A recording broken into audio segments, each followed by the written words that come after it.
On est très heureux de conclure cette université d'été, ou en tout cas de faire ce dernier topo aujourd'hui qui va essayer de discuter des questions en fait, de lien en fait, entre la question du système capitaliste et la question de la crise environnementale, et notamment au travers des liens entre l'exploitation au travail, les mondes ouvriers et la question écologique climatique.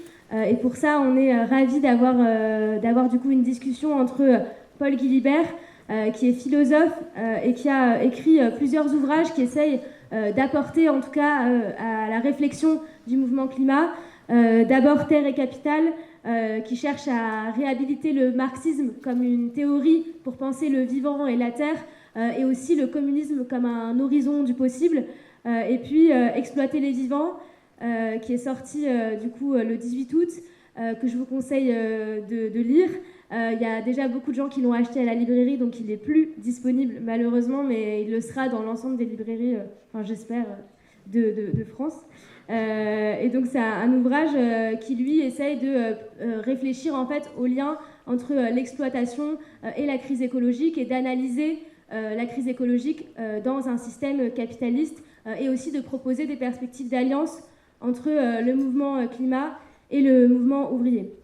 Et puis on a aussi donc Adrien Cornet, qui est raffineur à l'ancienne raffinerie de Grand Puy, qui aujourd'hui est une usine qui est en train d'être reconvertie pour faire du biopétrole par l'entreprise Total Energy, qui a subi un plan social en 2021 et qui aujourd'hui est aussi la source de beaucoup de questionnements sur comment on construit une transition juste avec les travailleurs, notamment parce qu'à Grand Puy, il y a eu une lutte assez longue avec une grève reconductible et des premières alliances entre des écologistes, notamment des Amis de la Terre, de Greenpeace, mais aussi d'Extinction Rebellion, et des militants ouvriers comme Adrien. Et donc l'entretien, il va durer, on va faire une discussion d'environ 1 heure, peut-être un peu plus, et après on espère qu'on pourra ouvrir le débat à la salle et que vous pourrez aussi poser vos questions, intervenir. Et donc pour commencer cette discussion, moi j'avais une première question qui était plutôt pour toi, Paul. C'était de savoir comment en fait, du coup dans tes ouvrages, tu essayes de questionner la notion d'anthropocène, et notamment l'idée que la crise écologique dans laquelle on se trouve, elle serait le fait en fait de l'activité humaine, et tu commences en fait à montrer que ça va un peu plus loin et que c'est plutôt un problème du capitalisme. Et donc la question qu'on aurait peut-être à te poser, c'est est-ce que tu peux expliciter en quoi la crise écologique est présente dans l'ADN même du système capitaliste? Merci, bonjour à toutes et à tous. Merci aux organisatoristes de RP, de l'Université d'été pour l'invitation. Je suis vraiment très heureux d'avoir cette discussion avec Adrien et Laurélia, et puis avec vous toutes ici. Je pense que c'est un moment important. Alors juste pour préciser qu'on a réfléchi à l'organisation de cette discussion très bien préparée par RP. On s'est dit qu'on voulait principalement axer la discussion sur des questions stratégiques, et que donc on allait essayer de passer rapidement sur les questions, disons, plus historiques et théoriques, comme la première. Donc je dois répondre sur les rapports entre crise climatique, écologie, monde ouvrier et capitalisme en 6 minutes, selon notre découpage. Donc ça va peut-être aller un peu vite, mais on pourra y revenir dans la discussion. En fait, à mon avis, pour essayer d'être le plus clair possible sur les rapports entre, disons, forme d'exploitation du travail et crise écologique, il faut essayer de repartir de l'histoire de la crise climatique. Je commence par la crise climatique d'abord, parce que je pense que c'est important de distinguer crise écologique et crise climatique dans les rapports au capitalisme. Alors la question, si vous voulez, historique qu'il faut commencer par se poser, c'est pourquoi, à un moment donné, dans l'histoire du capitalisme, des capitalistes ont choisi, consciemment ou plus ou moins consciemment, plus ou moins stratégiquement, d'adopter une économie fossile. Qu'est-ce que c'est qu'une économie fossile? C'est une économie dont la croissance est fondée sur la croissance de la consommation d'énergie fossile et de ressources fossiles. En gros, au tournant des années 1830-1840, toute l'industrie textile anglaise, qui est le cœur du capitalisme anglais et donc du capitalisme mondial, fonctionne avec des moulins à eau, avec des forces motrices animales, avec des moulins à vent. Et puis, peu à peu, dans les années 1830-1840, on se met à adopter des machines à vapeur qui fonctionnent au charbon. C'est le début de l'économie fossile, c'est donc aussi le début de la crise climatique. Qu'est-ce qui s'est passé? Alors, ce qui est intéressant, c'est que pour les historiens de l'environnement, comme Andreas Malm, par exemple, que vous connaissez toutes et tous sans doute, les raisons qui ont poussé à l'adoption des machines à vapeur, elles sont pas, et donc du charbon, elles ne sont pas du tout liées à des questions techniques. Les machines à vapeur, elles n'étaient pas plus puissantes. Elles étaient moins puissantes que les cours d'eau, etc. Mais elles présentaient un avantage dans la lutte des classes. Et ce que je vais essayer de vous montrer dans cette très rapide réponse à la question, c'est que, en fait, la crise écologique, elle est liée à un mode de production, c'est-à-dire à une certaine structure de classe du capitalisme. Alors pourquoi est-ce qu'ils adoptent des machines à vapeur, les capitalistes? C'est parce que les moulins à eau, ils présentent trois inconvénients majeurs dans la lutte des classes. D'abord, les moulins à eau, il faut des cours d'eau. Et les cours d'eau, ils ne sont pas nécessairement où est la population ouvrière. Or, le principal outil de lutte des ouvriers anglais dans les années 30, c'est la mobilité. Ils ont des conditions de travail de merde, mais ils partent. Ils vont chercher du travail ailleurs, dans une autre usine. Donc ils sont en permanence en train de bouger. Il y avait vraiment une rotation extrêmement importante des ouvriers dans les usines. Si vous essayez de fixer les ouvriers dans les campagnes, c'est hyper difficile, voire impossible. Et donc, en fait, il y a un problème, c'est que les ouvriers, ils se barrent des campagnes en permanence, là où il y a les cours d'eau. La machine à vapeur, vous pouvez l'installer globalement à peu près où vous voulez. Là où sont les ouvriers, là où il y a les grandes concentrations urbaines, dans les villes, vous pouvez les déplacer facilement, etc. Donc la machine à vapeur, c'est d'abord un avantage spatial. Mais la machine à vapeur, c'est aussi un autre avantage dans la lutte des classes, c'est qu'à partir de 1826, grande crise du capitalisme anglais, les capitalistes n'ont plus envie de coopérer entre eux.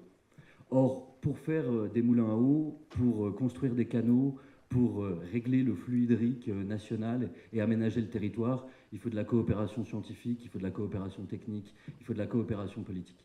Et les capitalistes ont de moins en moins envie de coopérer entre eux. Ça, c'est un point important aussi pour la dynamique de concurrence qui s'instaure.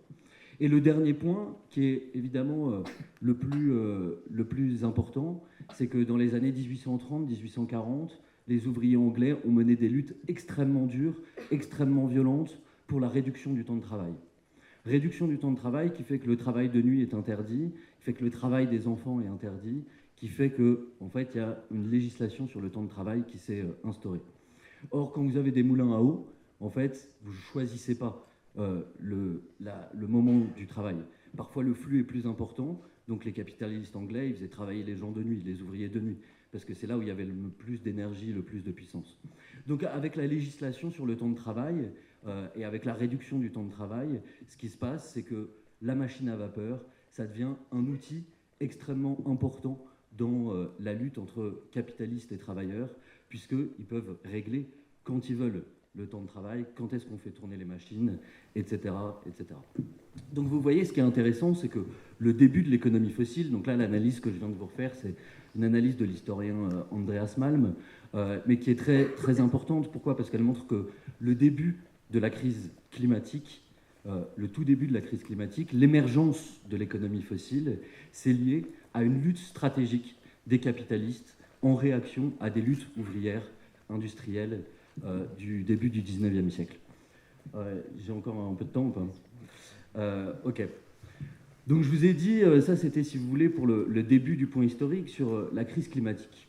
Mais ça va être intéressant aussi, je pense, pour notre discussion avec Adrien sur le fait que la crise écologique, ça n'est pas du tout et de manière stricte une crise climatique. Évidemment, il y a un réchauffement climatique qui est dramatique, mais il y a énormément d'autres phénomènes qui sont tout aussi graves: effondrement de la biodiversité, salinisation des océans, plus d'eau potable, intrants chimiques dans les sols, etc., etc.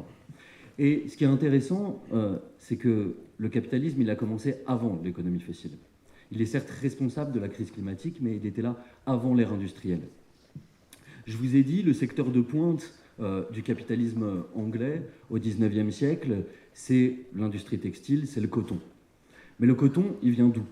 Le coton, il vient principalement de plantations esclavagistes et coloniales qui se sont mises en place dès le XVe siècle, qui ont été mises en place dès le XVe siècle et qui, en fait, à partir du XVIIIe et du XIXe siècle, deviennent majoritairement, pour le cas de l'Angleterre, des plantations de coton.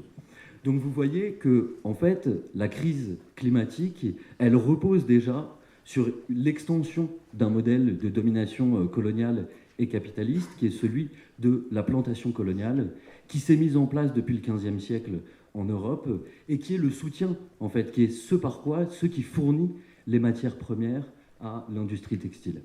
Et ça veut dire aussi, et ça c'est, je crois, extrêmement important, que dès le début du capitalisme, il y a des crises écologiques multiples. Dans les colonies, il y a un effondrement déjà des écosystèmes, un effondrement de la biodiversité. On a instauré la monoculture pour l'exportation, d'abord plantation de canne à sucre, on a rasé intégralement les forêts de Madère, de la Dominique, de toutes les îles des Caraïbes, etc. Donc il y a déjà eu cette première phase, disons, d'effondrement de la biodiversité, etc. Et elle est liée à une forme particulière d'exploitation du travail, qui est le travail des esclaves noirs. Et cette crise écologique du capitalisme colonial, elle est donc liée par la division du travail à une autre crise écologique, qui est la crise climatique, produite par l'économie fossile, principalement dans les industries textiles anglaises. Donc voilà, si vous voulez, ce qu'il faut avoir en tête, c'est que le capitalisme, il repose sur une division internationale du travail, qui est aussi une division raciale dès le départ, et qui implique des crises écologiques multiples. Effondrement de la biodiversité dans les colonies, destruction radicale des écosystèmes, et crise plutôt climatique liée à des pollutions industrielles dans les pays du centre. Et ça va rester. Et ça reste encore, on pourra en discuter, ça reste encore dans les débats écologistes à l'échelle mondiale, où la question de l'extractivisme va être une question qui va être majoritairement discutée, critiquée dans les pays des Suds, ou dans les pays sous domination coloniale, impériale ou post-coloniale, et où, dans les pays des Nord, la question principale, ça va être la question très favorable au greenwashing, de la question climatique, de la transition strictement énergétique, qui est le modèle dominant. Je peux dire encore un tout dernier truc pour passer un peu de l'histoire à la théorie. C'est que je pense qu'il faut du coup avoir en tête que notre définition, disons, marxienne du capitalisme, il faut peut-être un tout petit peu la modifier. Je pense qu'il faut largement la garder dans son ensemble, mais il faut peut-être la modifier un tout petit peu. Comment est-ce qu'on pourrait définir le capitalisme à partir de ces crises écologiques multiples ? C'est l'idée que c'est un système économique qui est fondé sur la production de marchandises pour le profit, bon, très classique, par exploitation du travail salarié, là-dessus on reste complètement marxien, mais aussi par appropriation gratuite du travail et des forces naturelles. Appropriation gratuite du travail humain et du travail et des forces naturelles. C'est important, pourquoi ? Parce que ça intègre véritablement à notre réflexion sur le capitalisme les formes d'appropriation gratuite qui sont liées à la reproduction, par exemple au travail domestique, au travail des femmes, mais qui sont aussi liées au travail des esclaves, à l'ensemble des formes de travail informel qu'il peut y avoir dans les pays des Suds, et qui déterminent une forme très particulière de crise écologique propre aux pays des Suds. Ce qui veut dire aussi que, au vu de la structure, de la division internationale du travail, il n'y a pas une crise écologique, mais il y a des crises écologiques qui sont liées à des formes d'exploitation du travail et qui sont spécifiques géographiquement et socialement en fonction des manières dont on s'approprie les natures et dont on exploite le travail. Si on suit, et je m'arrête là-dessus, si on suit le parcours d'une marchandise capitaliste, de toute marchandise capitaliste, elle commence par être extraite, on extrait des ressources, donc ça donne lieu à un type de pollution et de destruction de l'environnement particulier.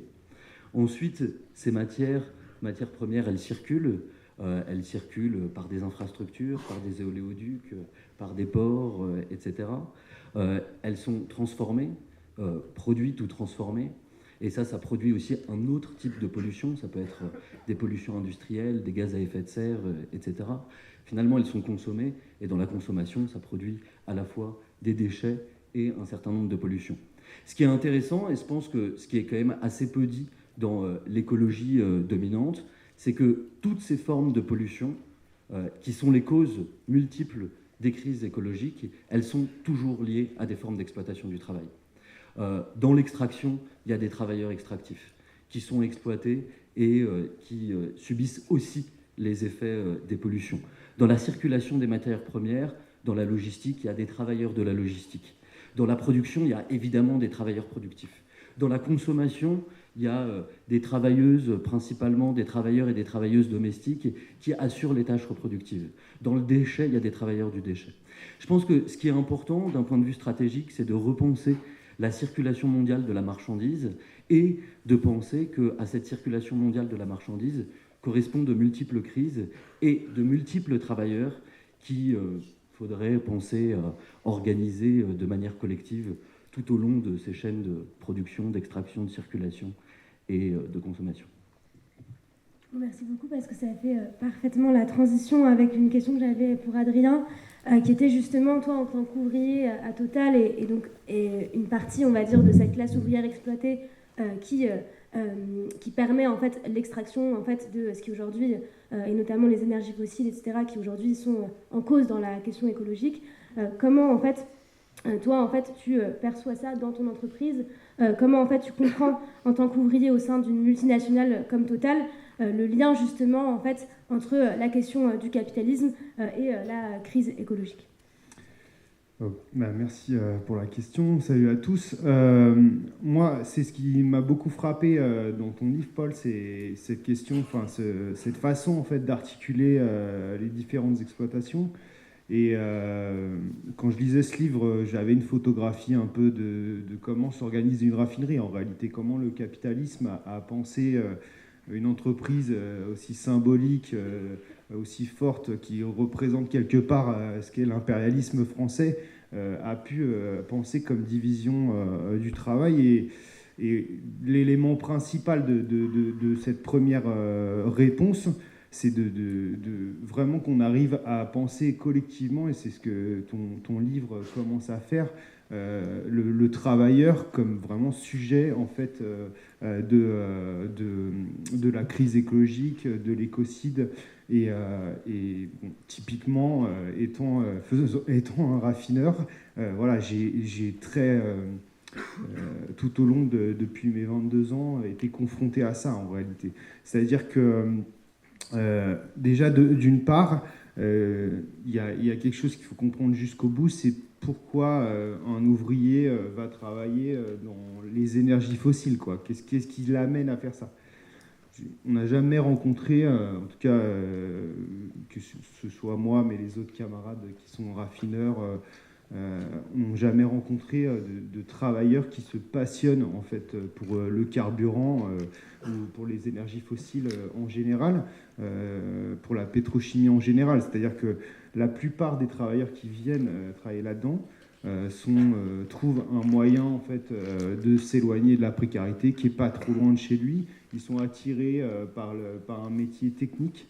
Et aussi, il y a quelque chose qui est très fort chez les raffineurs, c'est le sentiment de répondre à un besoin qui leur paraît, en tout cas dans l'immédiateté de comment la société elle est organisée aujourd'hui, de répondre à un besoin. Donc ils produisent quelque chose qui est essentiel pour eux, aussi parce qu'ils n'ont aucun accès au transport en commun, la plupart des raffineries sont en campagne, et donc de fait, eux, ils produisent du carburant qu'ils consomment quasiment tous les jours, voire tous les jours, et donc il y a beaucoup ce sentiment qui est très fort. Et ça, si tu veux, c'est central de comprendre ça jusqu'au bout, parce que moi, ça m'a beaucoup frappé quand j'ai entendu, tu citais dans ta première réponse, Andreas Malm, qui disait ouais, on ne peut pas compter en fait sur les raffineurs, sur les mineurs pour fermer les mines, sur les raffineurs pour fermer les raffineries, etc. C'est important en fait de comprendre jusqu'au bout la subjectivité des ouvriers, de ce que ça veut dire que travailler dans une raffinerie. C'est très important de comprendre que en fait, les ouvriers, de fait, ils ont tout intérêt à la transition écologique, à sortir des énergies fossiles, parce que, et ça tu le dis dans ton livre, c'est les premières victimes en fait de l'exploitation du travail. Travailler dans une raffinerie, c'est travailler en 3-8 dans des horaires qui te cassent en fait la santé, où tu te lèves à 5 heures du matin, tu travailles 7 jours d'affilée, tu fais 2 matins, 3 après-midi, 2 nuits, t'as pas de vie sociale parce que tu travailles 3 week-ends sur 5, tu respires du carburant du matin au soir. Quand vous faites votre plein, pour ceux qui ont une voiture, c'est 2 minutes.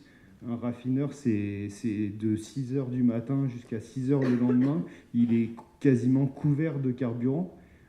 Donc il en respire par les pores, par sa peau. Enfin, je veux dire, c'est la démonstration. Et ça, je vous parle du raffineur, mais je pourrais parler du mineur de rourouille dans une mine de lithium. Enfin, on pourrait l'élargir à toutes les industries dites polluantes. Et qui, quelque part, quand on regarde ça de ce point de vue, on ne peut pas se dire qu'on ne peut pas compter, comme le dit Malm, sur les ouvriers pour fermer les raffineries.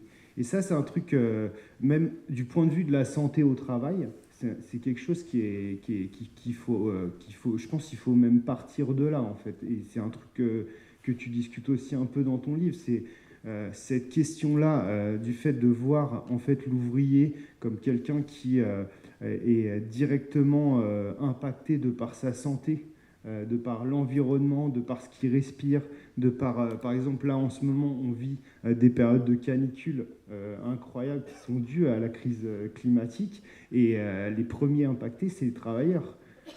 Qui travaillent dans des sous-stations électriques sous 50 degrés, je te disais, qui marchent sur des pipelines réchauffés, etc. Où de fait, voilà, c'est les premières victimes. Donc, bon, on continuera à développer ça dans le débat, parce que je ne vais pas avoir le temps de continuer à parler de ça, mais c'est vraiment important de comprendre que il y a cet aspect-là de santé au travail, d'impact sur le travailleur qu'il faut comprendre. Et y compris, c'est une bataille qu'on a au sein de la classe ouvrière. Moi, j'ai eu beaucoup de mal moi-même à vouloir déjà me protéger. Parce que de fait, quand on nous apprend l'exploitation, on nous dit que c'est normal en fait de se défoncer la santé au travail. Que c'est OK, en fait, que c'est comme ça qu'on doit gagner notre vie. Et que si on est cassé, si on a mal au dos parce qu'on s'est brisé voilà, le dos sur notre outil de travail, etc., c'est OK, parce que c'est comme ça la vie. Comme on discutait avec l'Aurélia, qui en ce moment parle beaucoup avec des raffineurs, et qui disait, mais je suis fait pour les 3-8. C'est OK, je suis genre un animal de la nuit et tout, mais on s'invente des vies, quoi. Tu vois, ça n'existe pas, ça. C'est juste que ça nous rassure toute la journée de se dire ça. Et voilà, il y a un des deuxièmes aspects de la réponse par rapport à la crise écologique et à ce que vivent les ouvriers, c'est qu'il y a un truc qu'il faut savoir, c'est que de fait, la crise écologique, elle a pris aussi beaucoup de place dans le débat. Et ça, les ouvriers, ils en sont conscients. Ils sont hyper poreux de ce qui se passe dans le débat public. Donc, quand la raffinerie de Grand Puy, on savait qu'elle allait fermer parce que de fait, c'est la stratégie totale depuis des années de délocaliser en fait sa production vers des pays où les énergies coûtent moins cher, où les normes sociales sont moindres, et aussi les normes environnementales. Ce qui est central, c'est que les ouvriers, quelque part, ils étaient OK avec ça, au fait de changer d'industrie. Et leur première préoccupation, c'est comment je vais nourrir ma famille demain. Comment je vais faire en sorte de me nourrir moi-même. Qu'est-ce qui va se passer comment je vais travailler. Qu'est-ce que je vais faire. Est-ce que je vais faire quelque chose d'essentiel, d'utile, ou est-ce que je vais juste servir à rien. Et ça, c'était les préoccupations premières. C'était pas de se dire « Oh merde, je vais plus produire de pétrole. Ça fait chier, putain. Je vais plus respirer de carburant toute la journée. C'est vraiment pas cool. » Tu vois, il y a ça vraiment à comprendre jusqu'au bout. Et après, un des deuxièmes trucs qui m'a beaucoup frappé, quand on discutait de la transition avec les camarades, avec les collègues, c'était de dire aussi le fait de travailler avec un environnement beaucoup moins dangereux que ce qu'est une raffinerie. Tu vois, tu gères des bombes quoi, toute la journée.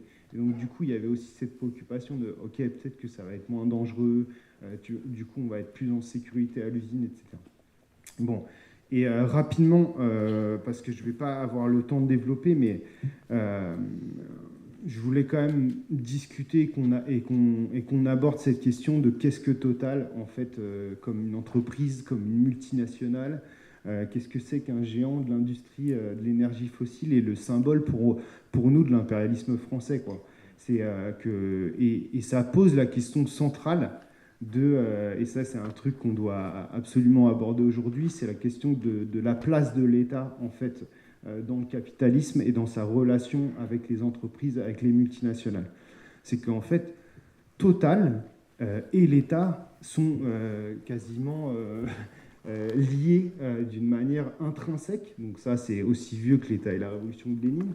Mais vraiment, quand on analyse, pour le coup, pour ceux qui ne sont pas encore convaincus de ça, il faut voir ce qui s'est passé, par exemple, sur le projet dont tout le monde a entendu parler, qui s'appelle le projet ICOP ou Tilanga en Ouganda, Tanzanie, où donc Total fait un pipeline alors qu'ils parlent de prendre la transition écologique. Ils font un pipeline de 1500 km réchauffé qui va traverser des parcs naturels. Ils ont délocalisé une centaine de milliers d'agriculteurs.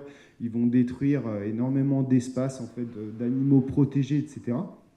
Et pour faire des puits de pétrole, d'un pétrole bitumineux. Donc c'est pour ça qu'il faut le réchauffer et l'amener jusque sur la côte. Et en fait, il y a des associations, notamment les Amis de la Terre, qui ont décrit énormément ce qu'a fait Total et notamment son lien avec l'État français, comment il s'est servi, notamment un des exemples qui m'a beaucoup frappé, de l'ambassade en Ouganda, en fait comme de quelque part un VRP de chez Total, quoi. C'est-à-dire que tous les jours, il y avait des affiches de Total, toutes les initiatives que prenait l'ambassade étaient sponsorisées par Total, tous les grands les hauts fonctionnaires du Quai d'Orsay, des Affaires étrangères, du ministère de la Défense, ont soit travaillé chez Total, soit ont travaillé aux Affaires étrangères, et après sont partis chez Total. Et ça, si tu veux, c'est pas une mince affaire, parce que ça démontre à quel point l'entreprise capitaliste, elle se sert de l'État, quoi. Et que l'État, c'est pas juste un arbitre neutre, mais qui est bien au service, en fait, de la classe dominante et de ce que c'est que la bourgeoisie.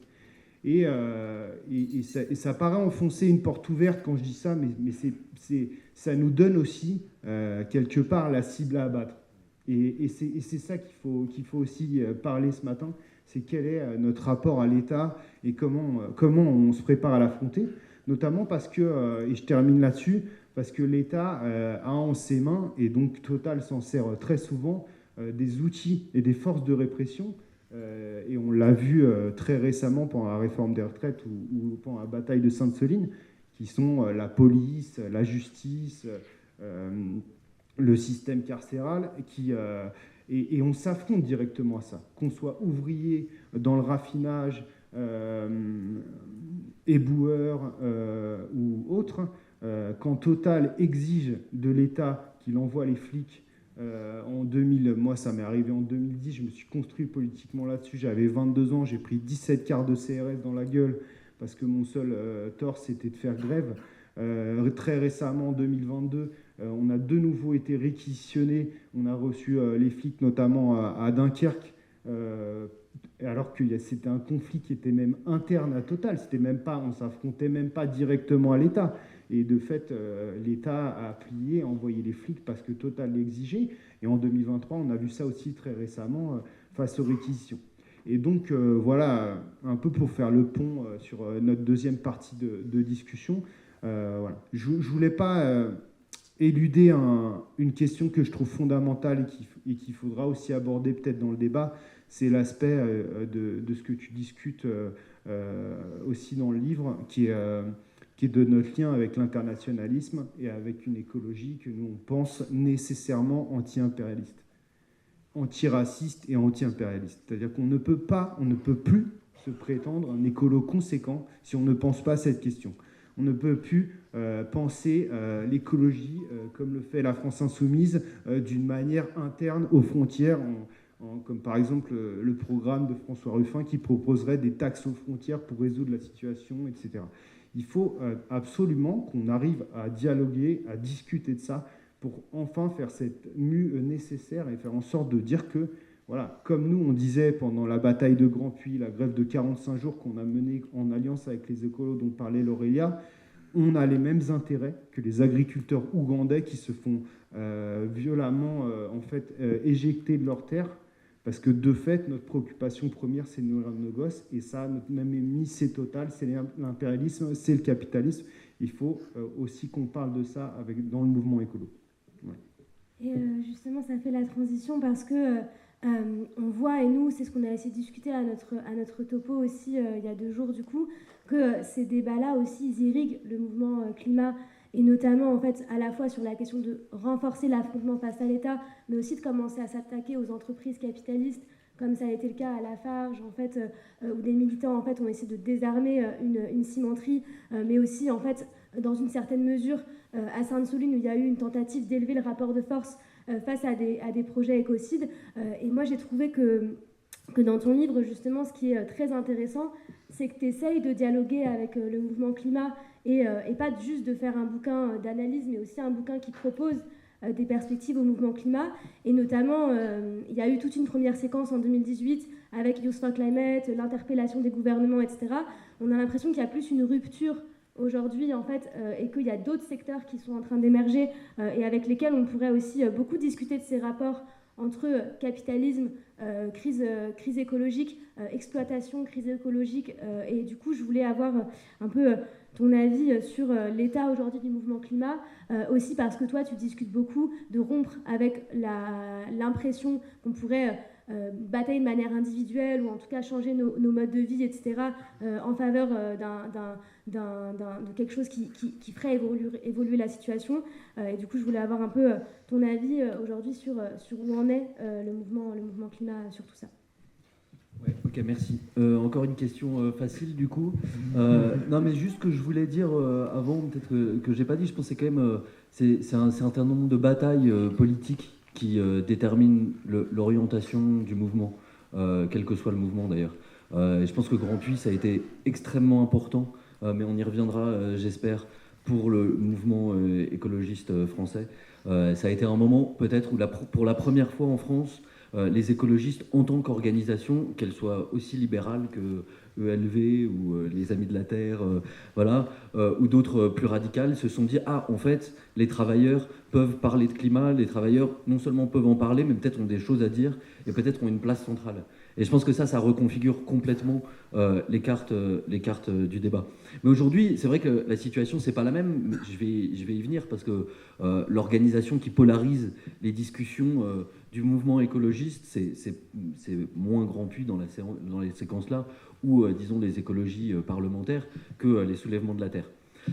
Mais juste avant d'en venir au soulèvement de la Terre, peut-être un petit point un peu cartographique, peut-être un peu trop didactique, vous m'excusez, mais juste pour qu'on ait un peu en tête le fait qu'il n'y a jamais eu de mouvement écologiste unifié.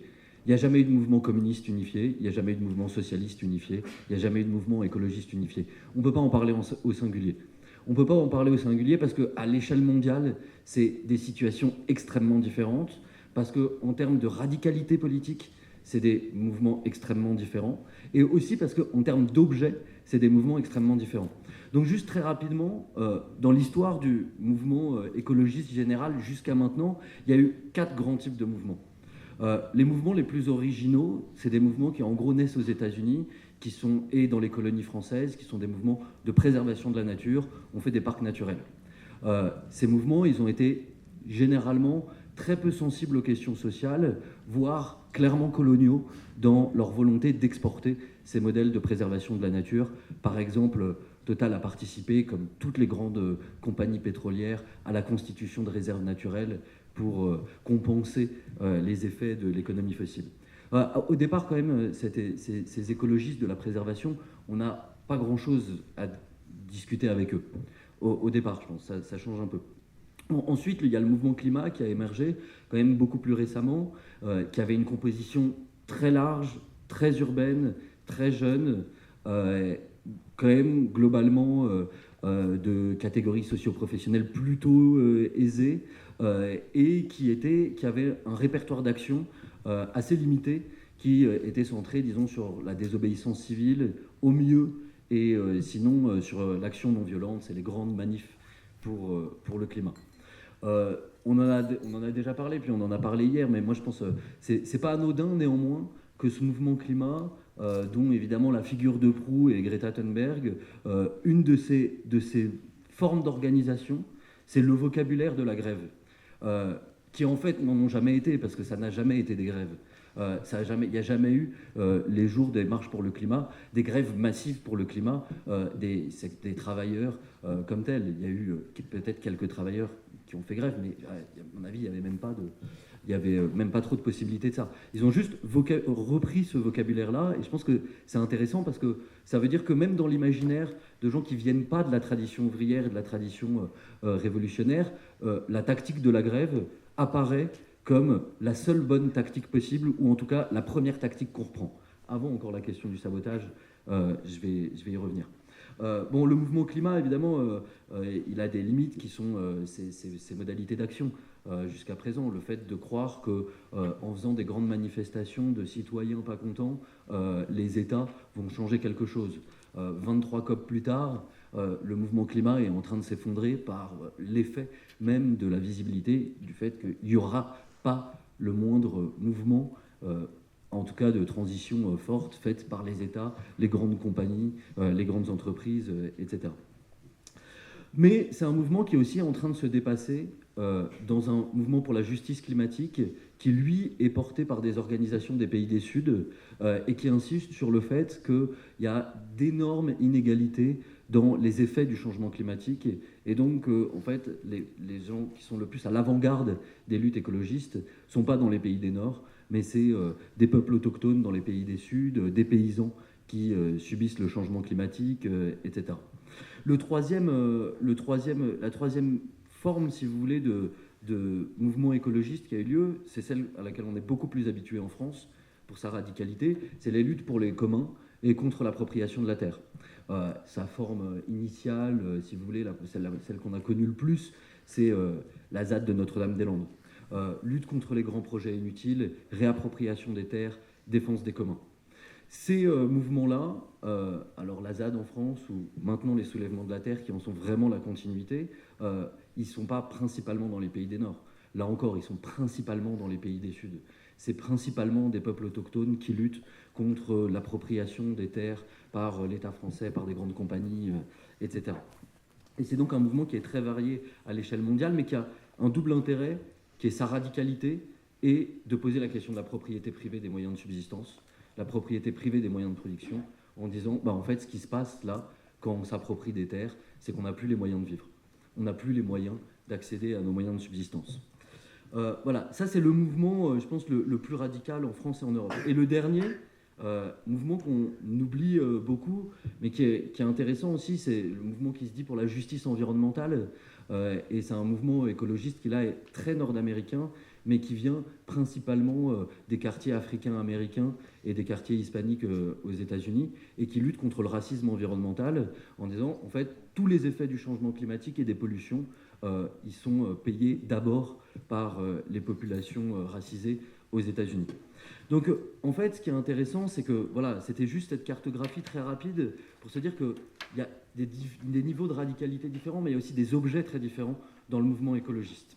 Mais bon, par contre, ce qu'il y a de certain, c'est que dans tous ces mouvements dont je viens de parler, il n'y a pas de travailleurs, en tant qu'organisation de travailleurs.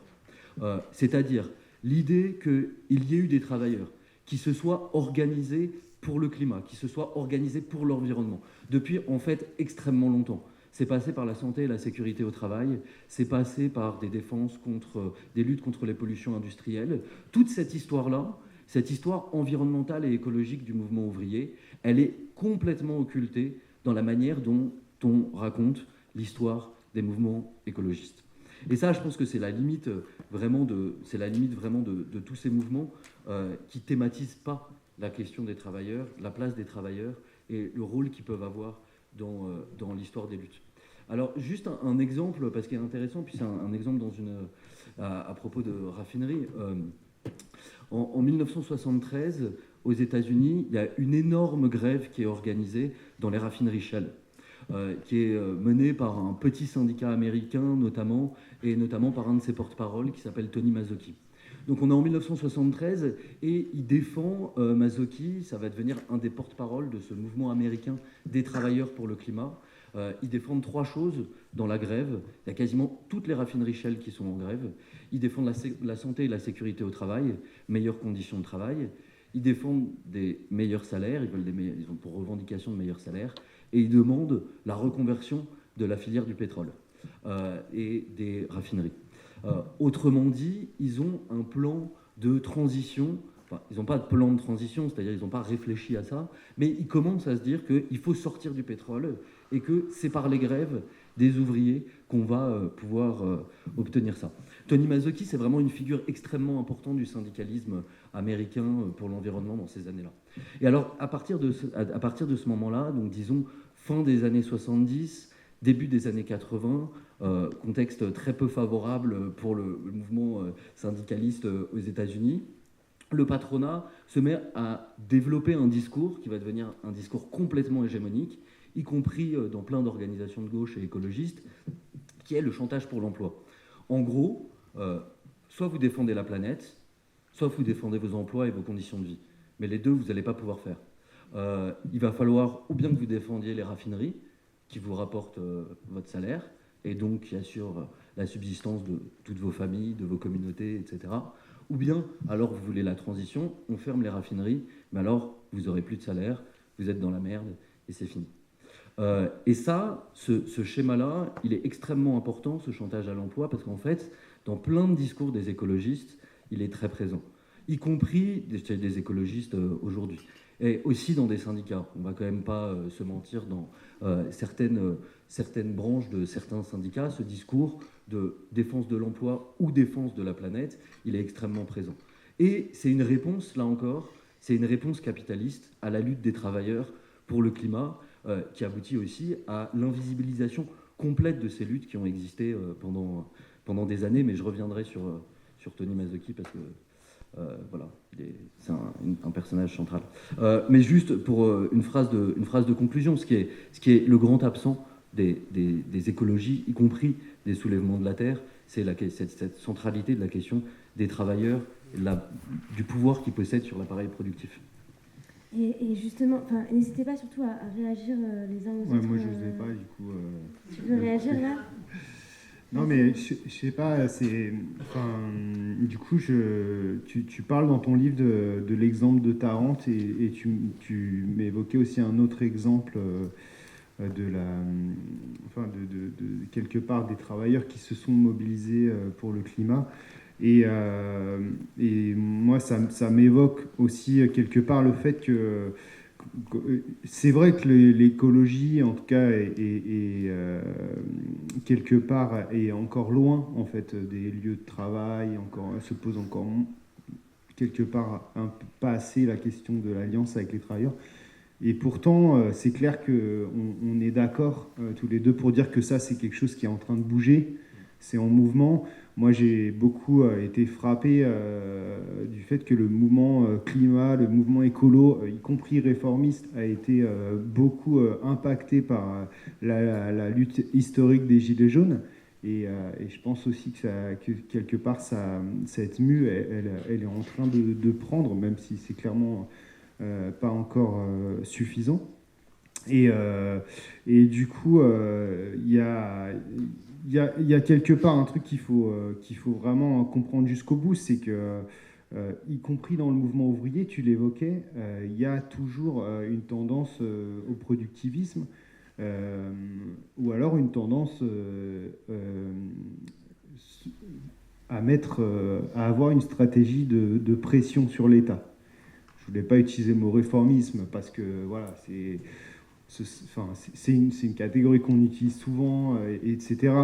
Mais pour le dire d'une manière encore plus dialogante, de dire voilà, quelle est la stratégie en fait de collectif comme plus jamais ça, dont énormément de gens qui peuvent être éloignés des connaissances ou qui peuvent se dire voilà, c'est sympa, il y a Solidaire, il y a Sud, il y a la CGT dans un collectif avec les écolos. Vous voyez que ces syndicats-là, ils sont en train de bouger sur la question de l'écologie, la transition écologique, et aussi ils veulent fermer les industries polluantes.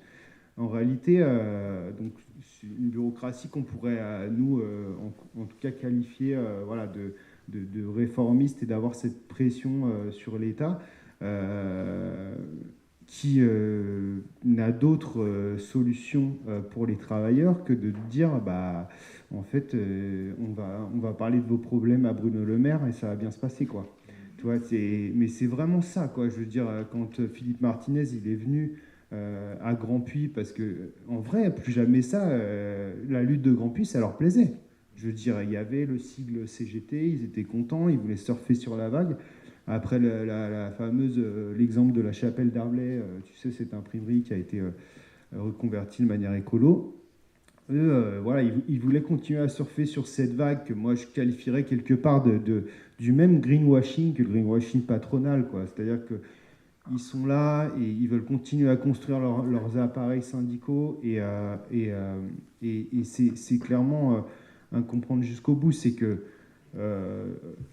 la différence fondamentale entre nous, les syndicalistes de base, et les appareils et ce que nous on appelle les directions syndicales, c'est la question de l'intérêt. C'est-à-dire que nous, de fait, notre compréhension de ce qu'est Total, elle va jusqu'au bout. Tu vois, on parle de son lien avec l'État et du fait que tu ne vas pas lui demander poliment qu'il ne ferme pas Grandpuits, ça va pas se passer comme ça. Tu vas pas juste, et y compris, c'est pas que Grandpuits, c'est l'ensemble de la transition écologique ne va pas se passer par une interpellation polie avec l'État, elle va se passer par un affrontement, quelque chose de frontal, et centralement par nous ce qu'on pense qu'est la stratégie de la grève, et c'est ce qu'on a fait à Grandpuits, c'est pas juste un projet de reconversion repris par des raffineurs qui pensent la transition écologique. Ça se passe pendant une grève. Ça se passe pendant un moment où, en fait, les travailleurs sont libérés du travail. Donc, il y a toute une possibilité de s'auto-organiser, de repenser le travail. Quelque part aussi, et on en reparlera après, de prendre le contrôle ouvrier, même partiel, de leur usine. Ça se fait pendant une grève, ça ne se fait pas pendant une manif, dans une interpellation de l'État, en disant voilà, il faudrait que les subventions publiques, elles n'aillent pas là, parce que là, c'est des méchants pollueurs. Et ça c'est là, le premier étage des directions syndicales. Et d'ailleurs, je repense au fait que définir ce que sont les directions syndicales, encore une fois, c'est pas une question morale, c'est qu'ils ont des intérêts qui sont pas ceux des travailleurs de base. Et ça, c'est un truc aussi, on discute peu, en fait, y compris dans le mouvement ouvrier. Je veux dire, il y a très peu de production sur la compréhension de pourquoi on échoue, y compris dans des batailles ouvrières, comme c'est le cas de la réforme des retraites. C'est-à-dire qu'on se repose souvent sur les directions syndicales et sur ce qu'elles nous donnent comme perspective, alors qu'en vrai,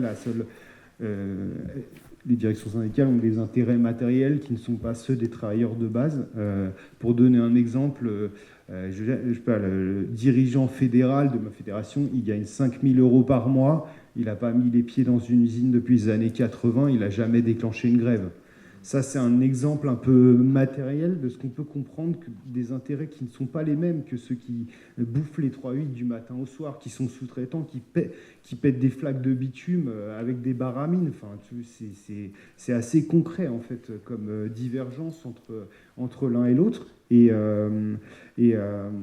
donc, il y a cette première, on va dire, ce premier camp, quelque part, des directions syndicales, de plus jamais ça, au sein de la CGT. Et après, on va avoir des bureaucraties syndicales qui se disent plus radicales, plus de gauche, qui sont les secteurs de la FSM, de la Fédération de l'industrie chimique, etc., qui, eux, sont restés dans un logiciel productiviste qu'on pourrait qualifier même avec une tradition stalinienne, et qui, en fait, voient la transition écologique comme un danger, aussi parce que pour eux, c'est un enjeu d'appareil, parce que c'est une force matérielle qu'ils ne veulent pas perdre. C'est-à-dire avoir des raffineurs, ça veut dire quelque part avoir des centrales nucléaires dans leur camp, ça veut dire aussi pour à un moment donné faire la démonstration que oui, c'est les plus forts et oui, c'est pour ça qu'ils doivent diriger la CGT. Donc il y a tout cet enjeu aussi d'appareil à comprendre mais pourquoi il n'y a pas cette alliance facile entre ouvriers et mouvement écolo? Parce qu'entre nous, les travailleurs de base des raffineries, des industries polluantes, des aéroports, comme c'est le cas de Taïeb, des éboueurs, etc., entre nous et le mouvement climat, il y a des directions syndicales, il y a des bureaucraties qui n'ont pas cet intérêt-là et qui vont s'opposer à ces alliances-là. Et nous, à Grandpuits, on a vécu ça profondément. Je veux dire, la Fédération de l'industrie chimique, elle a invisibilisé totalement Grandpuits dans sa presse. Ils étaient capables presque, ça allait, enfin, il y avait tout un truc assez profond, en fait, de même être complètement opposé à la sortie des énergies fossiles, etc. Et ça, si on ne comprend pas ça jusqu'au bout, on n'arrive pas aussi à comprendre pourquoi c'est pas si facile, en fait, de s'allier. Oui, peut-être juste pour vous faire réagir du coup tous les deux, mais, parce que du coup il y avait toute une question sur les directions auxquelles tu as déjà répondu, mais justement je trouve que c'est intéressant cette contradiction de voir que c'est des deux côtés, parce qu'il y a à la fois le chemin qui reste à parcourir par des organisations même plus radicales comme les soulèvements, etc., sur la question de comprendre la centralité du travail, et il y a aussi un truc dont on discutait même avec un militant qui est là de Dernière Rénovation, que même pendant la réforme des retraites, alors qu'ils allaient parfois sur les piquets des éboueurs, etc., ça pouvait aussi créer des conflits avec les bureaucrates syndicaux sur place, etc., et que c'est pas toujours facile aussi, même quand on est militant écologiste, de réussir en fait à construire ces alliances, et que c'est un chemin difficile. Évidemment, il y a l'expérience de Grandpuits que Adrien t'a vécu, etc., et peut-être tu pourras aussi développer, mais comment justement on dépasse ces barrières en fait qui existent et qui sont évidemment pas le fait seulement ni des écologistes ni du mouvement syndical, mais évidemment aussi surtout de comment on construit aussi la division en fait du mouvement social par la bourgeoisie, etc. Mais peut-être vous faire réagir à cette idée de comment, en fait, justement, qu'est-ce qui a même été peut-être aussi raté, même pendant la réforme des retraites, etc. Mais comment, justement, on brise et on fait comprendre à la fois aux écologistes qu'il faut s'attaquer à la question du travail et à la fois aux travailleurs qu'il y a un enjeu à prendre en charge la question écologique, quoi. Ouais, alors, juste, si tu permets, avant j'aimerais poser deux questions à Adrien sur la question de ce que tu as appelé hier le greenwashing syndical et du type de soutien que vous avez eu. Si vous n'avez pas eu de soutien du coup d'une partie du syndicat, ou un soutien mitigé, d'un autre côté, plus jamais ça, comment est-ce qu'ils vont vous soutenir? Ça c'est la première question. Parce que juste plus jamais ça, c'est donc une organisation avec Greenpeace, Attac, CGT, Sud, etc., regroupement d'écolos et de syndicalistes sur la question climatique, mais dont le mot d'ordre, pas de travail sur une planète morte, c'est une campagne qui est instaurée à partir de 2008 par la Confédération internationale du travail, qui est l'organisation, une des grandes confédérations internationales du travail, qui est clairement de droite. Enfin, c'est une confédération dans laquelle les principaux syndicats, c'est un syndicat américain, un syndicat japonais et un syndicat allemand, et qui, eux, pour le coup, font du greenwashing syndical, mais à balle. La CGT ne pouvait pas y accéder à cette International Trade Union Confederation avant 2008, parce que c'était un syndicat communiste quoi, et révolutionnaire en 2008. Quoi. Donc voilà, donc du coup, quel type de soutien ils vous ont apporté à plus jamais ça? Et du coup, l'autre question... même mes questions sont hyper longues. Sur la question des appareils bureaucratiques, je trouve ça hyper intéressant. D'ailleurs, qu'il faut jouer, du coup, au sein de l'appareil bureaucratique. Les expériences sur lesquelles j'ai un peu travaillé en Italie, de reprise, j'ai l'impression que ce qui s'est développé, c'est un syndicalisme de base autonome. Parfois lié aux grosses confédérations, mais en fait, un syndicalisme autonome. Ils ont tous monté leur syndicat autonome dans leur établissement quand ils ont des projets de réappropriation collective et de transition. Donc est-ce que tu penses que c'est ça, un syndicalisme autonome, ou travailler au sein des fédérations? Donc pour le premier aspect de ta question de comment plus jamais ça a soutenu Grandpuits, d'une manière, tu sais, toujours très par le haut, c'est-à-dire un peu comme le font aussi les politiques, comme l'a fait LV ou la France Insoumise, c'est-à-dire que il y avait tout un truc de vouloir être là, parce qu'ils savaient que c'était ce qui était important pour le mouvement écolo, qu'il fallait être là pour dire, voilà, on s'intéresse à l'écologie, c'est des travailleurs, c'est Total et tout. Donc c'était une perspective qui était comme ça, mais si tu veux, une des choses qui les intéresse aussi, je pense, en tout cas c'est ce que notre expérience a démontré, c'est que ça leur va si on arrive à faire des démonstrations, qu'on peut faire un projet de reconversion écolo, tu vois, d'une usine, et y compris le collectif Plus Jamais Ça a mis de l'argent sur, par exemple, Negawatt, qui est un collectif d'ingénieurs, pour financer en fait une étude et un projet de reconversion, et c'est ce qui en fait les intéressait le plus. Et y compris, il y avait des illusions énormes sur le fait qu'en fait, pour eux, ils sont même convaincus qu'ils pourraient convaincre Total en fait de réinvestir dans leur projet de reconversion. C'est ça qui est intéressant, c'est ça aussi que je trouve central dans ce que tu poses, c'est la question de où sont les illusions stratégiques, tu vois, c'est-à-dire qu'ils sont capables de dire on va poser le dossier, on a préparé un projet, et c'était ce qu'ils voulaient faire, sans parler de la grève. À la limite, s'il y avait une grève, il n'y avait pas de grève, c'était pas leur problème, tu vois. Ils mettent ça sur le même plan, tu vois, que pour eux, la place des travailleurs de base dans le projet, c'était pas trop.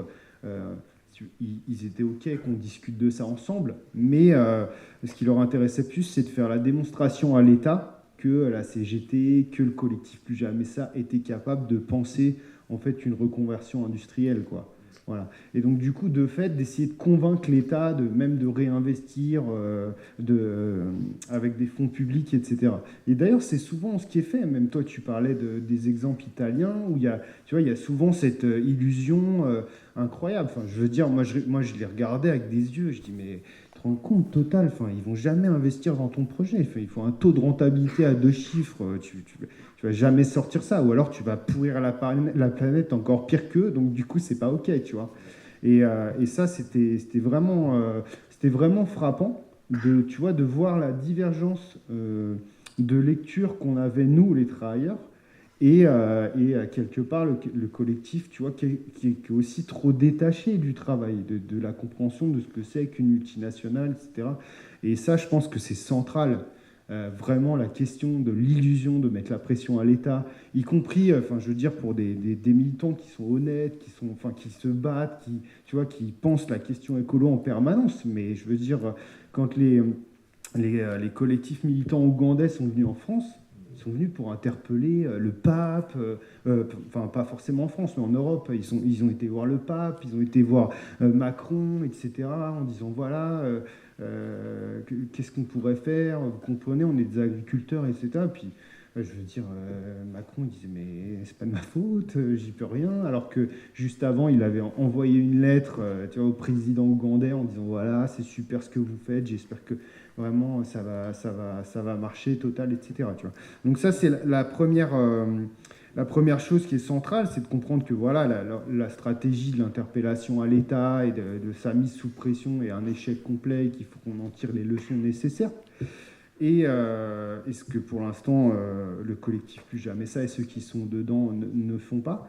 Et la deuxième réponse sur les bureaucraties, tu peux me la rappeler juste Parce qu'en fait la question qui était posée c'était comment justement on bataille, notamment à Grandpuits, j'ai l'impression, est-ce que du coup c'est l'enjeu de construire des syndicats autonomes, de batailler en fait, comment on construit justement ça. Ouais. Donc en fait, je pense que ça, c'est pareil, c'est un biais, si tu veux, ça voudrait dire monter un syndicat, en fait, qui soit en dehors des grandes confédérations. Donc, par exemple, le syndicat autonome de Grandpuits, il pourrait s'appeler. Tu vois, non, mais c'est ça, tu vois. Et ça, c'est un peu une tension que même ont les travailleurs, tu vois. Genre, moi, mes potes, ils me disent, franchement, frérot, j'en peux plus de la bataille politique, là. Viens, on monte une boutique à nous, un petit truc sympa où on est entre potes et on est tous d'accord. Et je leur dis, ouais, mais tu vois, c'est ça le problème central, quoi, tu vois. C'est qu'on ne peut pas... on parle pas de penser juste là, le problème de Grandpuits, en fait. Tu vois. On est des ouvriers, certes, à Grandpuits, mais je veux dire, ta femme, ta sœur, ta fille, elle va sans doute pas bosser à Grand Puy, tu vois. Donc le problème, il est global. Nous, si on veut changer de société, avoir une vraie transition écolo, tu vois, qui protège la planète et les travailleurs, il faut qu'on s'affronte à ce qu'on parle depuis le départ, tu vois, à l'État.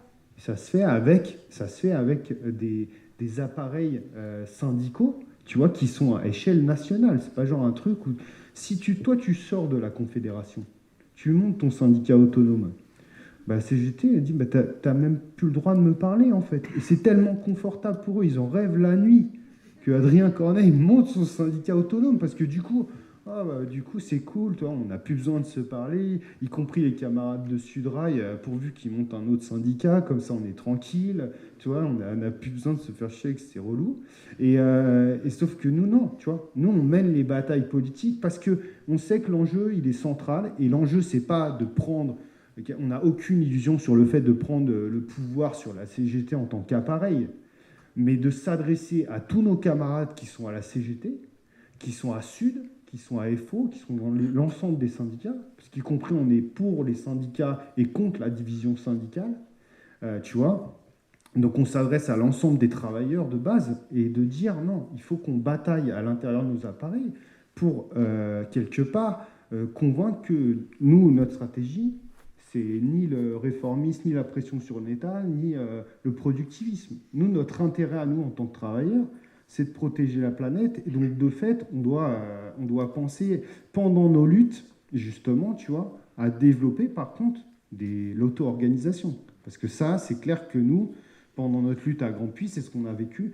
Sans auto-organisation, il n'y aurait jamais pu avoir d'alliance avec les écolos. Ça n'aurait pas existé. Si vous aviez un bureau qui pensait par le haut toutes les problématiques, ça n'aurait jamais existé. Parce que de fait, ce bureau, il aurait été composé de gens qui sont liés à l'appareil et qui ne peuvent pas en fait convaincre l'ensemble des travailleurs. Il aurait fallu, tu vois, je veux dire, si ça a été possible, parce qu'on a pris des pressions énormes de la bureaucratie. Genre, tu reçois des coups de fil, des mails, qu'est-ce que vous faites? Non, c'est n'importe quoi. Mais tout le monde t'appelle. Arrêtez, stop, c'est pas la bonne stratégie. Non, vous allez dans le mur et tout. Il faut défendre le raffinage. Et ils étaient là.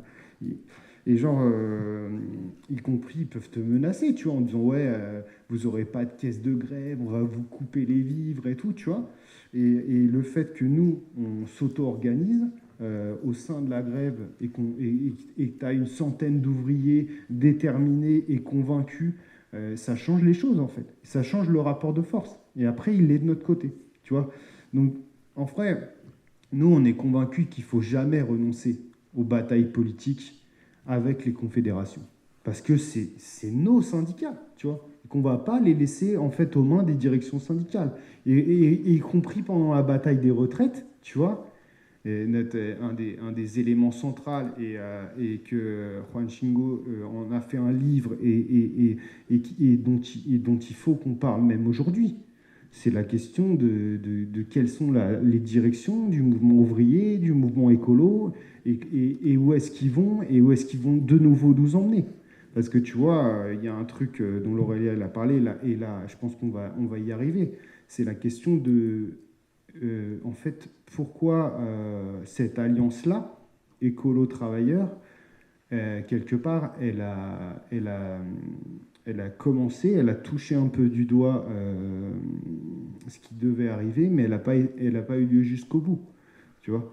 Et ça, c'est pas que le mouvement écolo. Je veux dire, les directions syndicales du mouvement ouvrier n'ont pas combattu la répression, n'ont pas combattu les réquisitions, interpeller l'État, le Parlement, etc. Mais jamais ils ont eu cette perspective stratégique de l'affronter par la grève reconductible, etc. Ce que des secteurs ont fait, des travailleurs ont fait, notamment après le 49-3, où il y a eu des secteurs qui se sont radicalisés.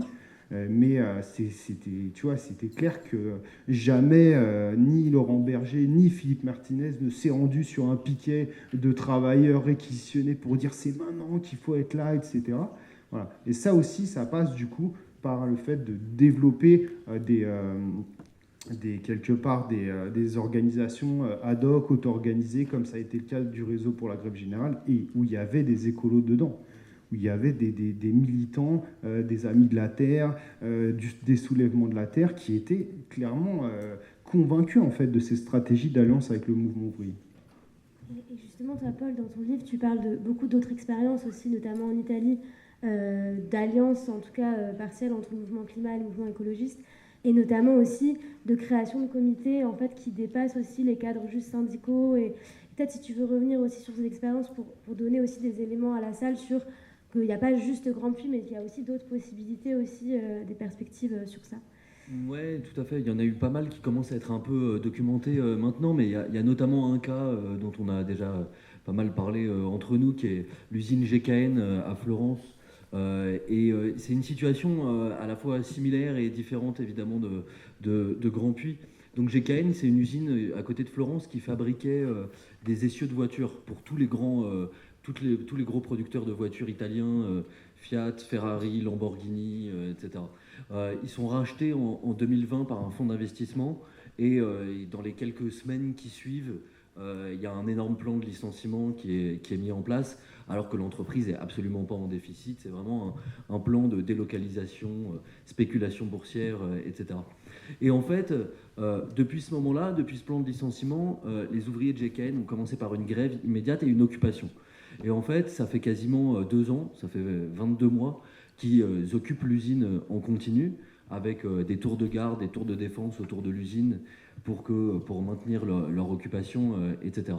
Et ce qui est super intéressant à GKN, c'est qu'il y a à la fois toutes les questions syndicales dont on parle et des questions, disons, de transition écologique. Donc eux, en gros, ils ont fait un plan de reconversion de l'usine qu'ils ont appelé un plan de mobilité durable avec des ingénieurs qui vise à être en 2 temps. D'abord une reconversion pour faire des parties de moteurs électriques et ensuite pour produire des énergies vertes et des panneaux voltaïques, des panneaux photovoltaïques. Et donc ils ont tout ce plan voilà, sur la question de la mobilité.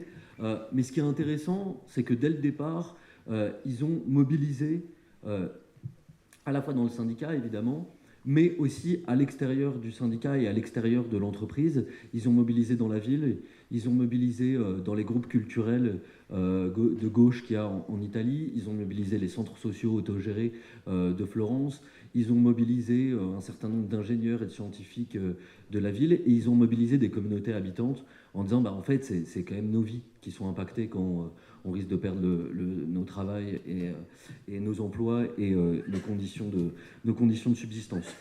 Alors, ce qui est intéressant, c'est que assez typiquement pour le syndicalisme radical italien, ils sont dans une confédération, comme tu le disais il y a un instant, mais en même temps, ils ont un collectif autonome d'usines qui est très important, qui s'inscrit dans la tradition ouvrière italienne des années 70, et qui est à la fois au sein de la confédération, mais qui est vraiment très autonome et qui donc peut faire de l'auto-organisation et peut, exactement comme tu le disais, faire des trucs qui consistent à faire des alliances, notamment avec des écolos, qu'ils n'auraient pas pu faire simplement sous l'axe de la direction. Moi, ce qui me semble intéressant là-dedans, c'est une sorte de tentative pour faire des alliances entre différents mouvements écologistes, comme dont je vous parlais tout à l'heure, entre disons, des mouvements de justice environnementale qui sont centrés sur les communautés habitantes, sur les gens là où ils vivent et sur les effets de l'industrie et de l'emploi dans des bassins urbains, et en même temps sur des communautés de travailleurs qui organisent eux-mêmes la transition. Alors bon, voilà, l'usine, elle est occupée. Ils disent eux-mêmes qu'ils sont en fait un peu dans la merde parce que l'État n'a pas voulu nationaliser, ce qui a été leur première demande, que l'État ne veut pas faire d'intervention publique, ce qui a été leur deuxième demande, et que du coup, maintenant, ils voudraient racheter des parties de l'usine. Et donc, ils ont lancé un crowdfunding. Vous pouvez trouver le lien sur le site de Contretemps. Il y a 3 articles sur cette lutte de GKN. Mais bon, voilà, c'est hyper significatif. C'est qu'eux, ils veulent reprendre en main l'appareil productif, réinstaurer de la démocratie au travail, de l'autogestion sur les processus de production, instaurer une bifurcation écologique, mais en fait, ils se heurtent au fait que il faut de l'argent. Il faut beaucoup d'argent en fait pour reprendre une usine. Et clairement, pour l'instant, ils savent pas où le trouver, quoi. Ouais, c'est ça, et je pense que c'est intéressant parce que dans ces projets-là, il y a énormément d'impasses, tu vois, de penser un îlot au milieu en fait du système capitaliste, et que y compris même tu te poses la question des matières premières, tu vois, et après, une fois que tu as trouvé les matières premières, on discutera sans doute dans le débat des exemples que même nous, dans notre organisation internationale, on a pu, dans des usines comme Danone, arracher en fait au patronat avec nos camarades du PTS une usine de céramique. Mais si tu veux, c'est une démonstration de force du mouvement ouvrier. Mais ce que disent les camarades, et notamment Raoul Godoy, un des dirigeants de Danone, c'est que c'est pas le communisme, Danone. C'est c'est une tranchée, c'est la démonstration que les ouvriers sont capables de faire ça. Mais par contre, ça ne met pas de côté l'affrontement à l'État, au capitalisme, etc. Il faut absolument penser ça d'ampleur. Tu vois, c'est là que c'est intéressant. C'est parce qu'en plus, vraiment, quand tu arrives à penser ce truc-là, tu dis... Moi, je me rappelle, il y a une camarade que j'aime beaucoup, par ailleurs, qui me disait est-ce qu'on ne pourrait pas faire une coopérative, genre une SCOP, tu vois et je lui disais, tu vois, ça pose des problèmes quand même, parce que le pétrole, en fait, pour l'acheter, tu vois, je sais pas comment on va faire, toi, genre, tu vois, on va faire un appel aux dons, mais ça va être à coup de milliards, quoi, tu vois, donc je sais pas si on va s'en sortir comme ça, tu vois. Mais tu vois, mais en vrai, c'est très intéressant de discuter de ça, parce que tu vois, petit à petit, on arrive à discuter du concret, de comment on arrive à penser les choses de manière globale. Et enfin, on en arrive au principal, tu vois, de quelles sont les stratégies pour comment nous, on va pouvoir discuter ensemble des stratégies pour abattre notre ennemi commun, qui est le capitalisme, et penser après à un autre système de production. Et là, on est d'accord, le communisme, et comment on va y arriver à plier cet ennemi commun. Voilà. Et justement, sur ça quand même, toi dans Exploiter les vivants, mais nous aussi, on est à une université d'été d'un parti révolutionnaire, donc c'est quand même le sujet, mais tu commences à dire qu'il y a quand même un enjeu de s'organiser pour dépasser en fait justement aujourd'hui les divisions qui existent, mais justement on a l'impression que même dans la dernière séquence, qu'est-ce qui a un peu manqué? Est-ce que c'est, comme tu dis, des débats? Est-ce que c'est un opérateur stratégique comme un parti révolutionnaire? Mais en tout cas, qu'est-ce qui a manqué pour que toute cette lutte des classes qu'on a connue, en fait, avec une grève, et notamment dans des secteurs même stratégiques pour penser la question environnementale, comme c'est l'énergie, avec les énergéticiens qui ont commencé en fait à dire on va baisser les coûts dans les HLM, etc., augmenter les coûts de l'énergie pour les patrons, et en tout cas même mettre dans le noir Macron, je crois, dans sa maison de vacances.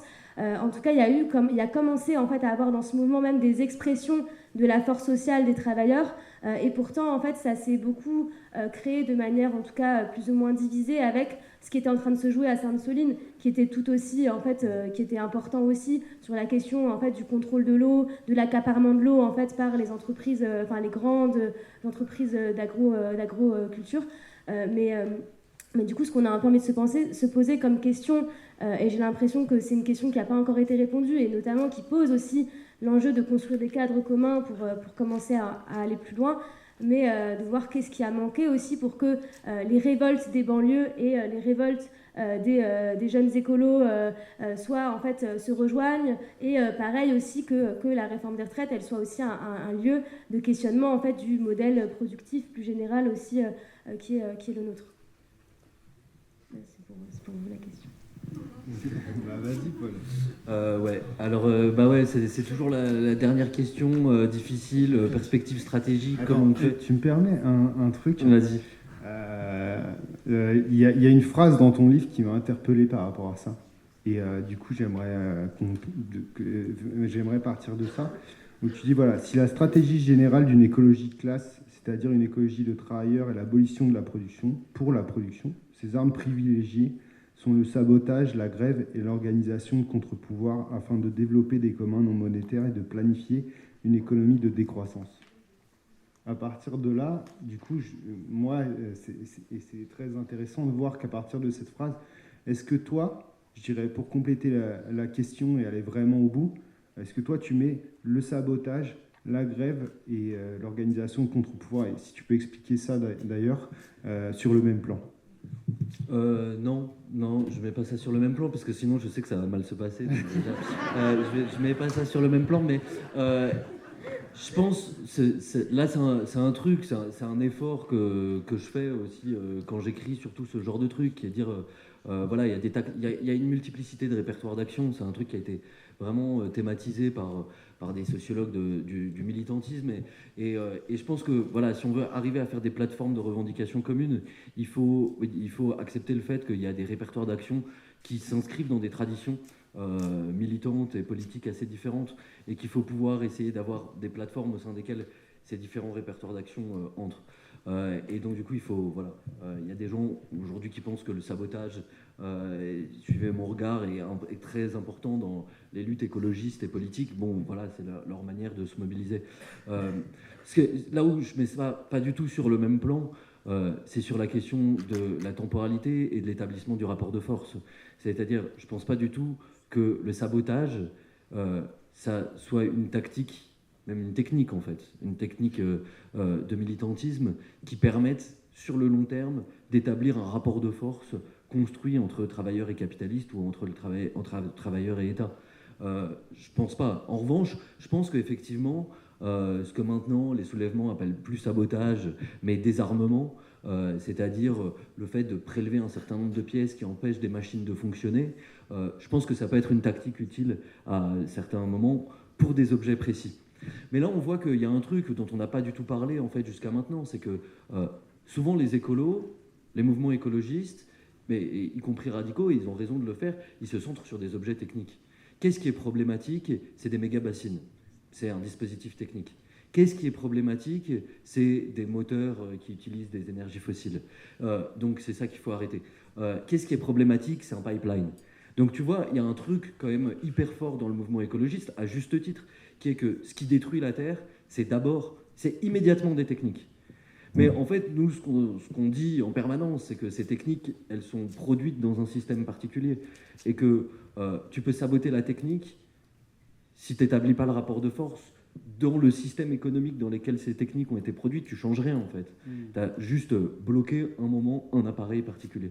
Et le rapport de force, moi, je crois qu'il s'établit en grande partie par la grève. Aussi par des contre-pouvoirs. Alors bon... par des contre-pouvoirs, ça veut dire quoi ? Ça veut dire établir des zones dans lesquelles, des organisations, pas des zones, mais des organisations dans lesquelles on peut à la fois s'auto-organiser, et aussi, je pense, ça c'est un des trucs importants, subvenir par certains aspects à ces moyens de subsistance. Tu parlais de camarades qui voulaient envoyer des énormes camions chargés de pommes de terre. Voilà, ça, je pense pour recontextualiser, parce que c'était une discussion qu'on avait hier à l'apéro, donc vous n'êtes pas au courant. Mais voilà, c'est pour ça que je me rappelle plus du tout ce que tu as dit, à part des pommes de terre. En fait, pendant la grève de Grand Puy, on s'est allié avec des camarades, des agriculteurs de la Confédération paysanne. Donc Grand Puy, c'est au milieu de l'abri, donc un secteur très céréalier, etc. Et donc il y a des agriculteurs qui font des pommes de terre et qui nous ont dit « Ouais, mais ce serait trop bien qu'on amène en fait des patates pour nourrir les grévistes. » Voilà. C'était pour recontextualiser.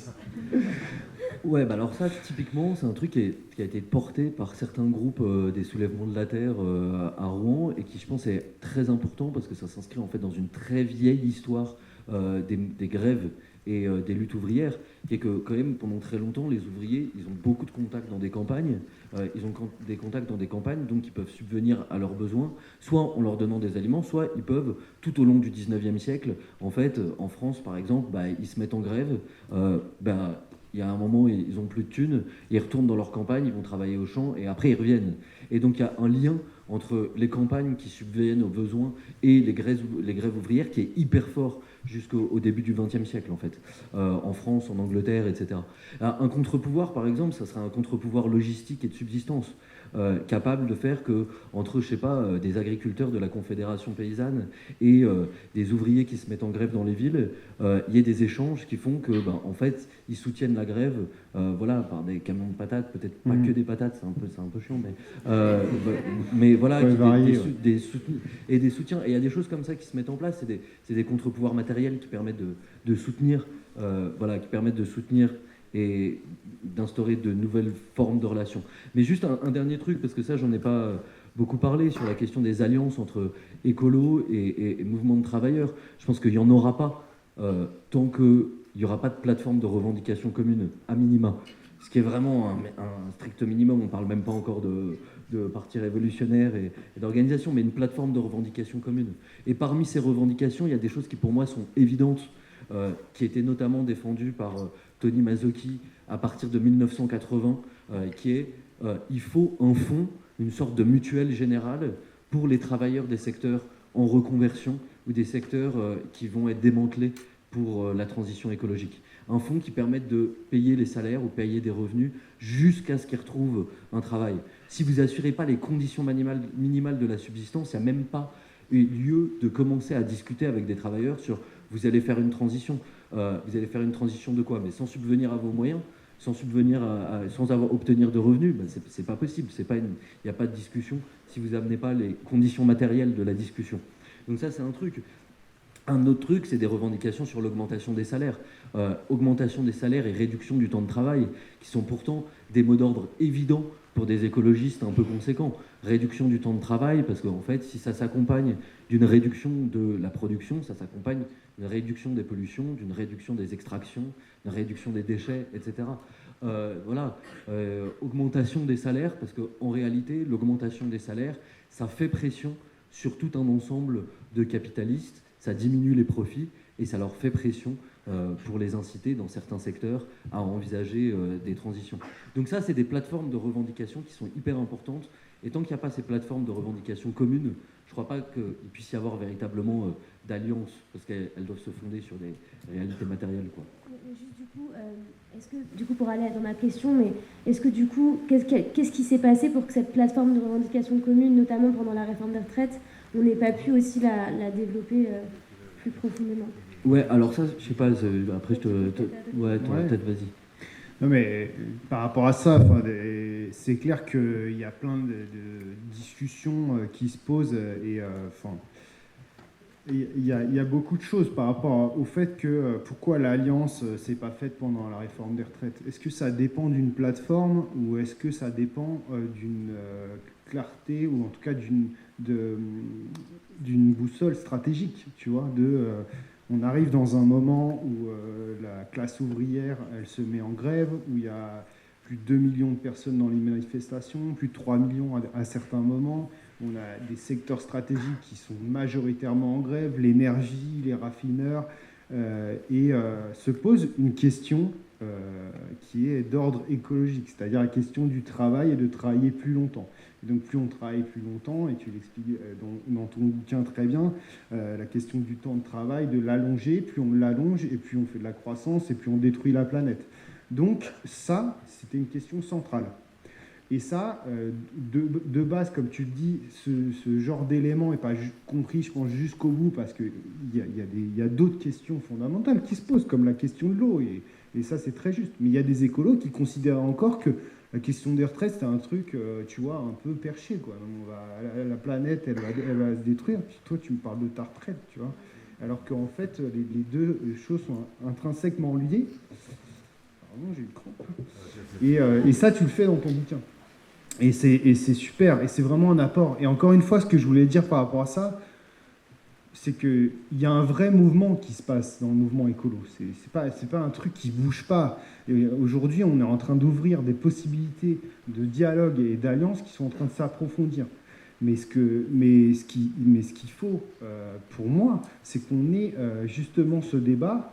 Et nous, c'est pour ça qu'on fait cette université d'été, c'est pour ça qu'on essaye de convaincre énormément de militants écolos de rejoindre une organisation politique comme Révolution Permanente, c'est qu'on doit avoir ce débat dans les mêmes espaces politiques.